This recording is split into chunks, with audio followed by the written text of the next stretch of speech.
afternoon, startup navigators. Hopefully everyone's out there hustling. This is going to be a quick discussion with myself on how I would go about creating a tech startup. Now, not everything I've learned and will say is the best thing to do, right? Very important thing about getting advice is knowing when to use it and who to listen to.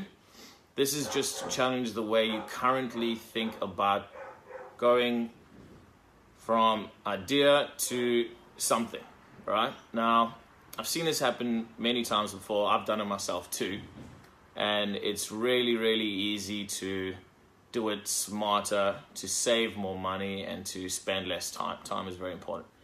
Now, I've had great investors, great business partners.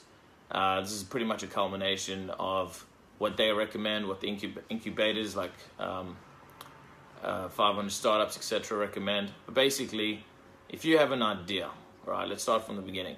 You've got an idea, you think it's worth something. A lot of people are protective over their idea. They don't want to tell people about it. First of all, an idea is not actually worth anything. It's more of a liability, in my opinion. An idea is something that you then have to spend time and money on to get something out of it, and therefore it's a cost to you, right? Now, when I hear a pitch from someone, or any investor does, there's a big difference between when someone starts off saying, I have this great idea, versus I have this opportunity. So the difference between an idea and an opportunity is an unfair advantage, and that's one of the key things that investors alike are looking for. And myself as a entrepreneur, when I have an idea or opportunity, the unfair advantage will set apart whether I act on it or not. So, for example, you start off with a sentence saying, a startup in America has just validated and got traction doing X, Y, Z. I would like to tweak it and do it in Australia. I already have the first client willing to pay. So even though someone's already done your idea before, the fact that someone else is doing it successfully in a different territory is more of a confidence factor for an investor or even a startup founder, because you don't have to go through the hard yards of actually validating it's worthwhile doing or not. In America, you just have to validate if it's worthwhile doing or not in Australia. So they've already done a lot of the work for you, if that makes sense. So when I have an idea, if you can get the idea to an opportunity using an unfair advantage, so you actually have a partner that's ready to start selling it for you, or you already have a client that's willing to pay for it, you know, or you have an asset that Joe Bloke down the road doesn't have if he tried to implement the same opportunity. Right? So stage one, make sure that what you have is worthwhile doing. If it is, tell everyone about it. You don't have to tell your mentors, you don't have to tell your opposition, your competitors, but tell as many people as you can. Be fruitful with it, because you want people to associate the idea with you, right? NDAs are worth something. They're good to do in practice, but they're not going to save your life at the end of the day, right? They're only worth the money you spend on it. So if you have an idea, talk to people.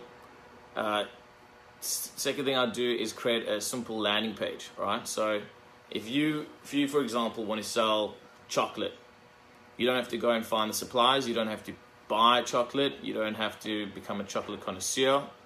But what you can do is create a very basic landing page. You can have a call to action saying, sign up for a subscription for chocolate. All right? You don't have to even know what chocolate you're going to sell. Just create the product, create the UVP. For example, get random chocolates delivered to your house every month. Experience new chocolate. All right? You'll be learning yourself as you do this. Once it's created, you can spend some money on Facebook ads. You can you can spend some money on Google AdWords. Go for it. You will slowly start getting people onto your page, right? Once people are onto your page, Then you can see how much money it cost to get the person onto your page. And then you can start doing fun things and see how much it's costing to actually get them to click that button, which is buy now. Now, yes, you don't have a product. Yes, you don't even know how much it's going to cost. You know, make some educated guesses, put your prices up, and when they click buy now, you can even have credit card fields. Although you won't even be capturing the data, you can say, what's your credit card number? What's your expiry date? You know, if someone clicks buy now, if someone types in a credit card and expiry, and they click done, you validated that that person is willing to pay X for Y. And you also know how much it's going to cost to get the person from a random user on Facebook or Google onto your website and paying. So how does it help? Well, first of all, most people get to the stage and they go, okay, wow, this actually is a lot harder than I expected. It costs a lot more than I expected, and therefore it's not worthwhile doing unless I have someone who can lower these costs, right? Whether it be the cost of the chocolate or the cost of getting someone to pay for the chocolate. So this comes back to the unfair advantages. Now, if you had a partner that had 60,000 email addresses of people who love food, and you had them as a investor or business partner, that already gives you an unfair advantage over someone else who doesn't, obviously. So now you can go from spending potentially, let's say, $5 a conversion to, you know, an hour of your time per email blast. It's a very big difference, right? And very crucial for startups. If you're not profitable from the early stages, then you have to rely on funding. And it's most likely going to be your own funding. You know, smart investors don't use their own money, but most of the time we have to. So another example is if you had a chocolate manufacturer, you know, on board. So you could now spend up to $8 and still be profitable on a conversion, you know, instead of having to deal with $5 and not being profitable.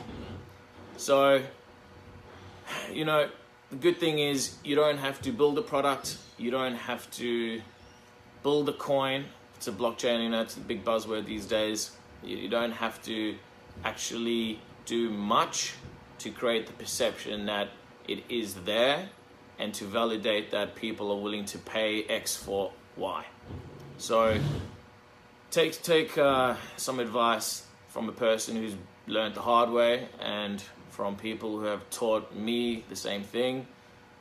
Validate, validate, validate. A bunch of assumptions. Just because no one else has done it before doesn't mean it's an opportunity. Okay, it means it's an idea and it's a liability. Right? There's a lot of noise going on, but hope that made sense. See you next time.